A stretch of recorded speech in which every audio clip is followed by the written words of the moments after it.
nous avons opté pour un pèlerinage métaphorique, disons, où les visiteurs prend son bâton de pèlerin, entre guillemets, et va parcourir la Méditerranée de lieu saint en lieu saint.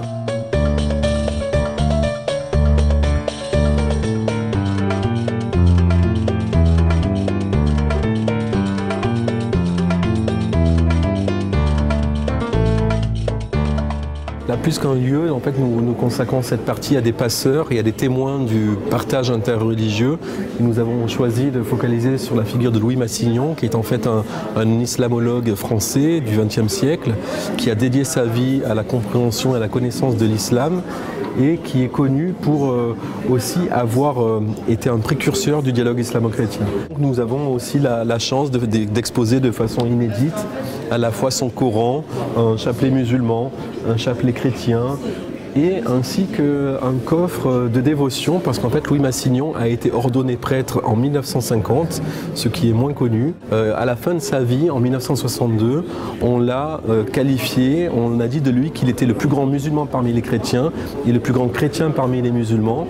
Et c'est quelqu'un dont la pensée permet de donner des clés aussi très importantes pour comprendre justement les interrelations et les interactions entre christianisme et islam.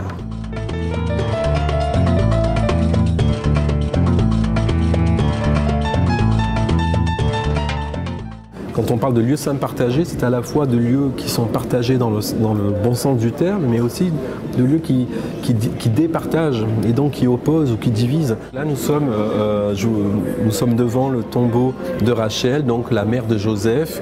Et donc ce lieu saint était visité par des chrétiens, des juifs et des musulmans pendant des siècles. Et donc là, notre propos, c'est de montrer la différence entre la situation ancienne, donc on va dire de la fin du 19e siècle, et la situation contemporaine qu'on retrouve par exemple ici, dans une photo que nous avons ramenée d'Enquête Collecte, où on voit en fait la même type de représentation du tombeau mythifié, avec une balustrade, enfin, disons une barrière ornée de la mention police, qui en fait rappelle que le lieu est aujourd'hui complètement surmilitarisé et enchâssé dans le mur des séparations.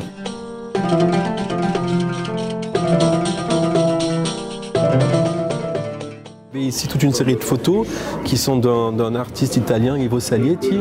On voit justement par exemple des musulmans en prière qui chantent des chants soufis justement.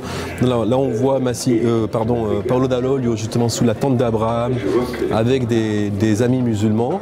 Et là vous voyez justement le monastère médiéval qu'il a rénové, qu'il a rouvert et qui a été vraiment dédié à ce dialogue, à cette hospitalité d'Abraham. Il a été pris en otage en fait par l'État islamique à Raqqa en voulant lui-même libérer des otages musulmans, et il s'est en quelque sorte constitué aussi comme un otage volontaire, toujours dans cette idée aussi du don de soi pour défendre son idéal de rapprochement islamo-chrétien.